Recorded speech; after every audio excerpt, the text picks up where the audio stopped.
ယောဂီတို့ယခုတရားထိုင်နေပေါ့စိတ်နည်းနည်းကလေးလွင့်သွားတာနဲ့ပြန်သွားတာနဲ့ချက်ချင်းပြန်သိမ့်စီရတယ်နားလည်ပြီနော်ယောဂီတို့ဒီစိတ်ကိုအပြင်အထွက်မခံရဘူးအပြင်ကိုစိတ်မပြန့်စေရဘူးခန္ဓာကိုယ်အတွင်းမှာလည်းဒီစိတ်ကိုမပြန့်စေရဘူးတစ်ချိန်လုံးတော့လုံလဝရိယစိုက်ပြီးတော့မှတ်ရတယ်ယောဂီတို့မှတ်တတ်ပြီလားမှတ်တတ်ပြီနော်ယောဂီတို့ယခုထိုင်တဲ့ခန္ဓာကိုယ်ခုဣရိယာပုထိုင်တဲ့ဣရိယာပုပေါ့ငြိမ့်နေအောင်ထားရတယ်သူကအဖျားတစ်ထောက်လောက်တော့မလှုပ်မိအောင်ဒီခန္ဓာကိုငြိမ်သက်စွာထားရတယ်နားလည်ပြီနော်ယောဂီတို့အဲ့ဒီလောက်ငြိမ်သက်ဖို့လိုသလားလို့မေးစရာဖြစ်လာတယ်နားလည်ပြီနော်ယောဂီတို့ဒီခန္ဓာကိုလှုပ်ပြီးတော့ရှုမှတ်ရင်လည်းမရဘူးလားလို့ယောဂီတို့ကမေးစရာဖြစ်လာတယ်နားလည်ပြီနော်ယောဂီတို့အဲ့တော့ခန္ဓာကိုယောဂီတို့အစပိုင်းမှာတော့ဒီခန္ဓာကိုငြိမ်သက်စွာထားပြီးတော့ကျင့်ရတယ်အားထုတ်ရတယ်ခန္ဓာကိုငြိမ်သက်စွာထားပြီးတော့အားထုတ်တော့ဒီမိမိတို့ခန္ဓာကိုယ်တွေကသင်္ခါရတွေဟာအရှိန်ကောင်းကောင်းနဲ့ထွက်တယ်အမြင့်နဲ့တဲ့လောဘသင်္ခါရအမြင့်နဲ့တဲ့ဒေါသသင်္ခါရအမြင့်နဲ့တဲ့မောဟသင်္ခါရတွေဟာအရှိန်ကောင်းကောင်းနဲ့ထွက်တယ်ဝေဒနာတွေအဖြစ်နဲ့ပြောင်းလဲပြီးတော့ဒီသင်္ခါရတွေဟာချုပ်တယ်ပေါ့အဲ့တော့ယောဂီတို့ကဒီခန္ဓာကိုမငြိမ်မသက်ရွှေ့လိုက်တယ်ပြောင်းလိုက်တယ်ဆိုရင်သင်္ခါရတွေဟာအထက်ပြန်ငုတ်သွားတယ်ဝေဒနာတွေဟာအထက်ပြန်ငုတ်သွားတယ်ဒါလည်းဘယ်လိုယောဂီတို့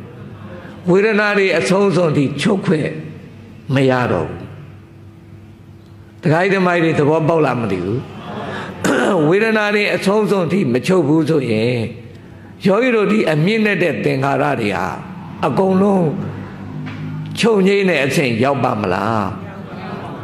မရောက်နိုင်ဘူးနော်ယောဂီတို့သဘောပေါက်လားမသိဘူးအမြင့်နဲ့တဲ့ဒီလောဘသင်္ခါရဒေါသသင်္ခါရမောဟသင်္ခါရတွေချုပ်ငြိမ်းတဲ့အဆင့်မရောက်ရင်ယောဂီတို့စောစောကအလင်းတန်းနေဆိုတာဖြစ်မလာဘူးနားလည်ပြီနော်ယောဂီတို့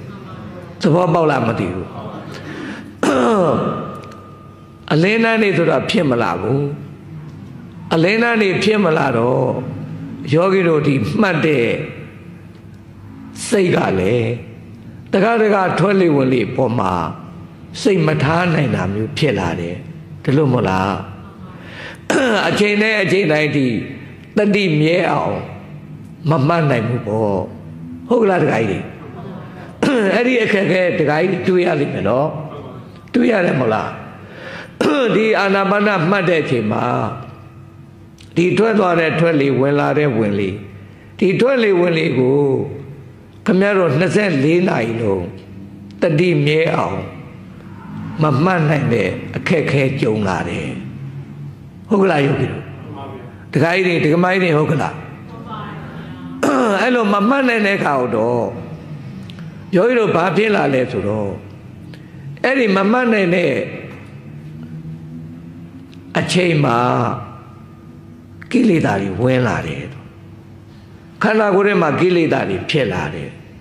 ဖြစ်လာတော့စိတ်ကတခါပြန်ပြီးတော့ကိလေသာတွေဝင်ခွင့်ဖြစ်ခွင့်ရသွားတဲ့အခါစိတ်ကတခါပြန်ညှဉ်းနှွမ်းသွားတယ်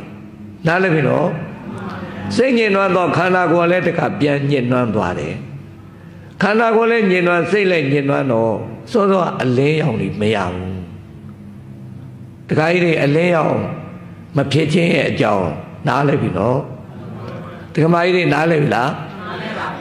အဲ့တော့အလင်းရောင်ဒီအလင်းတန်းနေဖြစ်ဖို့ဆိုတာတစ်ချိန်လုံးတော့24နာရီလုံးထွက်လေဝင်လေတို့ကိုတတိမြဲအောင်မှတ်ရတယ်မှတ်တတ်ပြီနော်ယောဂီတို့အဲ့ လိုတတိမြေအောင်မှတ်ရင်ထွက်လေဝင်လေတို့ရဲ့အရှိအတူ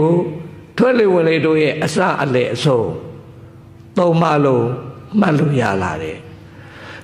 ထွက်လေဝင်လေတို့ကိုသိမ်မွေ့အောင်နှူးညံ့အောင်ချုပ်ငိမ့်အောင်ရှုလို့ရလာတယ်ရှုမှတ်နည်းတွေသင်ပေးမယ်နော်ယောဂီတို့